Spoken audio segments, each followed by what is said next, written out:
Hola, buenos días. Hoy 7 de enero, hoy un poco más temprano de lo habitual, estamos en el segundo café. Una noche que ha sido larga en Estados Unidos, que parece que ya se está tranquilizando y que en España, como pueden imaginarse, se ha convertido en una nueva cortina de humo. Está claro que a este gobierno actual, a los inquilinos de la Moncloa, les encanta estas situaciones que llevan el interés a temas alejados de nuestro país. Tenían la cortina de humo de la Gran Nevada, vamos a llamarle así, que parece que nunca haya nevado en el interior de España. Pues la gran cortina de la Gran Nevada, y ahora se les ha juntado la gran cortina de Trump y el asalto al Capitolio. Todo perfecto para que Sánchez, que estaba callado desde hace días, pues haya lanzado un tuit criticando el tema de Washington. Lo normal.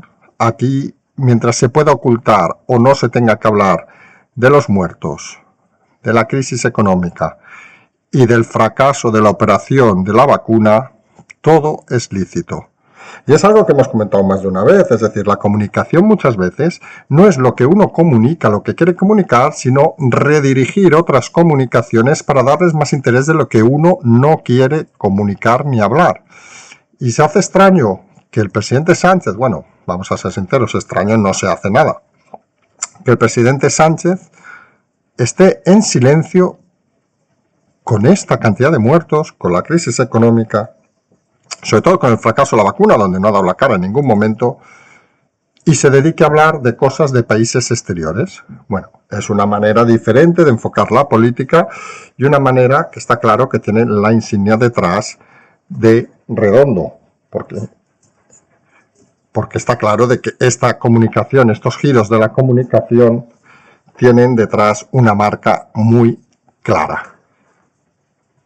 No hay por eso que olvidar que la realidad es la que es, y aunque pongamos cortinas de humo, de las que obviamente se puede hablar, es interesante hablar del asalto al Capitolio, es interesante hablar de esta última hora donde el presidente, expresidente o presidente, no sabemos hasta el día 19 cómo se le debe llamar, Trump, parece que acepta el cambio en la Casa Blanca tras los lamentables hechos que causaron, como saben, al menos 4 muertos. Y esto al final nos hace ver una cosa también importante, que hemos comentado también en repetidas ocasiones. Hay situaciones donde es muy difícil planificar y analizar. Es muy complicado saber qué puede pasar en situaciones complejas. Y Estados Unidos es una situación compleja, pero no olvidemos, el reflejo en España, estamos en una situación bastante más compleja.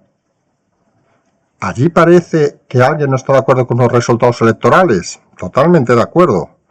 Uno puede estar, no puede estar, tiene formas de manifestarse o no. Algunos creemos que la violencia nunca es la forma. Pero aquí tenemos más de 80.000 muertos. Y parece que a todos nos importe poco.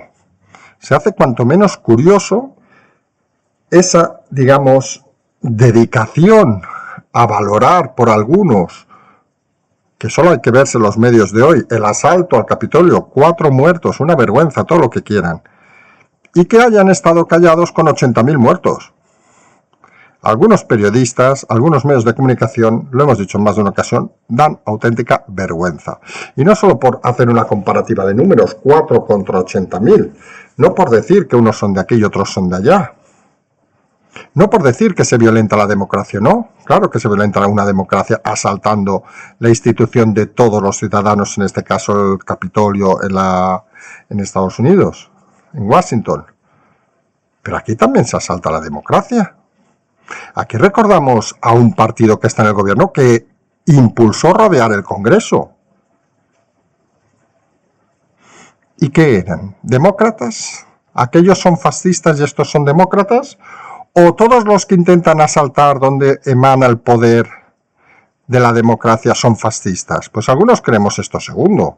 Y lo hemos dicho en más de una ocasión, la ultraizquierda de Podemos y buena parte de la ultraizquierda del PSOE son peligrosos elementos y peligrosos políticos contra la democracia.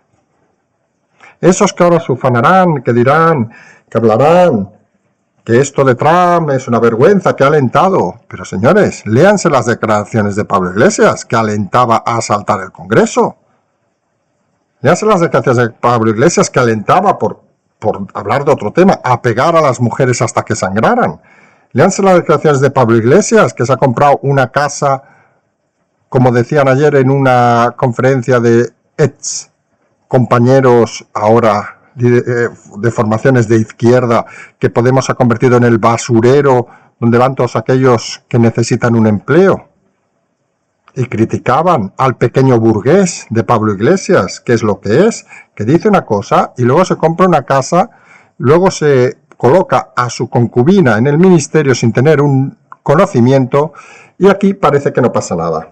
Eso sí, verán hoy a todos esos medios de comunicación, también podríamos llamarles estercoleros de comunicación, criticando el asalto al Capitolio. Y algunos, lo hemos dicho alguna vez, algunos criticamos el asalto al Capitolio, que nos cae, por cierto, un poco lejos, aunque estuviéramos el año pasado, que nos cae un poco lejos, pero también criticamos el asalto al Congreso, también criticamos este gobierno que deja 80.000 muertos, también criticamos este gobierno que deja la peor crisis económica, este gobierno que improvisa con las vacunas, o el gobierno catalán que se dedica a dar urnas de elecciones, casi podemos decir fascistas, a los niños en Reyes. Todo eso se debe criticar. También criticamos el transfugismo de muchos partidos. También criticamos los fichajes de algunos partidos de gente que solo sabe vivir de la política. Y eso, que para algunos es básico en democracia, la crítica es el camino muchas veces para hacer las cosas un poco mejor. En este país, lamentablemente, vemos que muchos medios y muchos políticos solo critican lo que les interesa. Y al final, cuando uno solo aporta lo que le interesa, pues queda en situaciones como la de ayer en evidencia. Las hemerotecas, por suerte existen en esta época, en este siglo, son muy claras. Y solo hay que lanzar la comparación. Asaltar el Capitolio es obviamente una aberración, igual que asaltar el Congreso. Y quien fomentaba asaltar el Congreso en este país es el partido que está en el gobierno. Es el líder que está de vicepresidente. Y hay que decirlo con claridad. Y mientras hablan de Trump, mientras hablan del Capitolio, mientras hablan de Washington, mientras hablan incluso de las grandes nevadas, recordamos otro día que explicamos la anécdota de que en una televisión de estas grandes televisiones que no se acostumbran a criticar mucho al gobierno, decían, está nevando, y salió un periodista en un puerto a 1.500 metros de altura en Castilla, donde nieva siempre, vamos a decirlo así claro, como diciendo, uy, qué gran noticia.